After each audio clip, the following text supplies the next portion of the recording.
Welcome back to the Future Quake Show. I am Dr. Future. And I am Tom Bionic. And it's great to have you back again for another Friday and another Tomorrow's Tremors or today's review of the Future's News. It's News Day, baby. Yeah. This is the time where we actually get to be on for a few minutes. There you go. We hope everybody has enjoyed your interview this week with our guest this week. Hopefully it was an interesting discussion with our guest. I enjoyed it. Yeah, David Lowe is a fascinating person. Yeah, I think we actually have some stories. You've actually picked some stories out that sort of relate to the earthquake topic there. Yeah, have some earthquake topics here. Yeah. By all means, get his book, Earthquake Resurrection, and Then His Voice Shook the Earth. He is a very interesting writer and just a good believer in the Lord, and just wholeheartedly support what he's doing. But we're going to review some news right now. And by the way, we'd like to get some emails from you all, and later on in the show, Merv will tell you how to contact us. But we would like to have some more emails to review. We've had some people suggesting some guests. We've even had some really top-name people who have since contacted us since our new I guess we're here. becoming big old kingmakers now. We're kingmakers, that's right. It's on. I know probably the two political candidates will start pleading with us through their staff. I actually, I did field two phone calls from Obama's staff last night. Is that right? I did. I told them I was busy. Well, I actually met with them in the house of Dianne Feinstein. Oh, really? Yeah. She lives in a house? Well, that was after the Bilderberg meeting. I did talk to him there. Oh, well, I ran into him at Bilderberg there. Did you? Yeah, me and Kissinger were hanging out talking. Well, yeah, I was there with Rockefeller. I usually am in the Rockefeller group. That's right. Did he make any more provocative comments? Or? Well, we stay in the same camp there at Bohemian Grove. Oh, yeah. We stay in his outfit. Well, there you go. Yeah. We're just bragging about our connections here. Yes. Oh, yes. But we have some stories that we want to share with you about what's going on in the world. And last time we humiliated ourselves with rock, paper, scissors. How's the means we decide who goes first this time? I don't know. I think we may have to rock, paper, scissors redux here. Well, if you want to go first, you can. Okay, I'll go because I think you won last time. I thought, as a Christian, you were supposed to defer to me, say no, brother. Yeah, but my crown is so full of jewels, full of stuff. Yeah, it's getting heavy at this point. Okay, okay. Well, let's go on and get a story. We're kidding, folks. We're kidding. Let's get a story. Lay it on us, bud. All right. Well, the one that I have here is about. I grew up in the San Francisco Bay Area, a very interesting place to grow up for sure. Not a whole lot of Christians there. The Vallejo City Council voted to declare bankruptcy Tuesday night after months of last-ditch wrangling failed to rescue the city from financial catastrophe. The North Bay city of 117,000 now heads into largely uncharted territory, as no California city of this size has ever opted for this route. Well, make sure what you're hitting us with, or you didn't give a preamble here.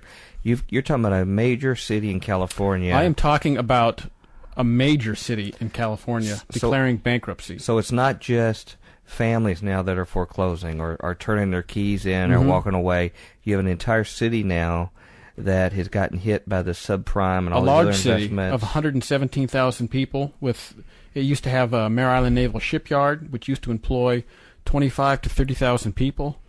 It was one of the major military hubs there on the West Coast. It was the PAC subfleet base for a long time. Okay. It's a big deal, and now the city's declaring bankruptcy. But it's basically a city who's gotten hit by all of these greedy investment deals that other corporations have been burned on. Wall Street banks have been burned. Individuals have been burned on these teaser rates of stuff, and now we're actually having cities themselves that are falling victim to it. Yes. Okay. Sorry to interrupt you. That's okay. I'm glad you were there to clarify. Proceed, I mean. This has been a long, frustrating process for everyone. Are you reading the story, or are you just talking about being with me? Oh, that's in the story. I'm sorry. That's in the story. I thought you were speaking parenthetically. Yeah. Well, it is sort of double entendre there. Yeah. This has been a long, frustrating process for everyone. Now you're talking about our listeners. Dr. Future, you're too funny.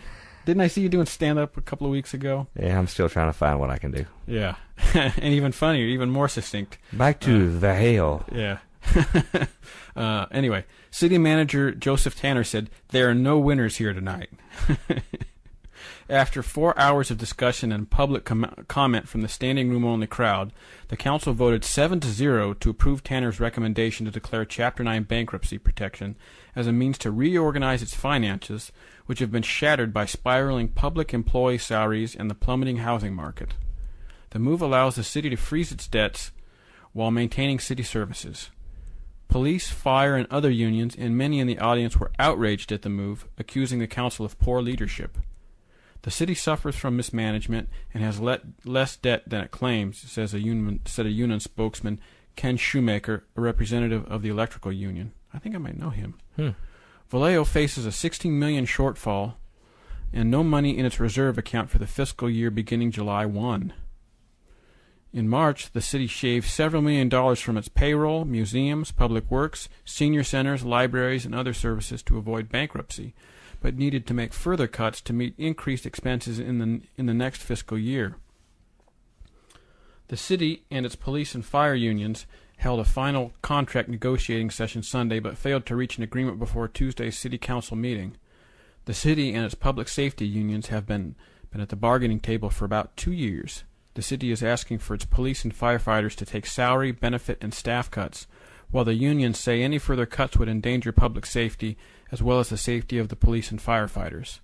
Vallejo spends 74% of its $80 million general fund budget on public safety salaries, significantly higher than the state average, because it's a pretty rough town. Yeah, that sounds like a lot of church budgets with some of their salaries sometimes. Well, I tell you, this Vallejo is a little bit rougher than most towns that people might be used to here in the listening area. Oh, really?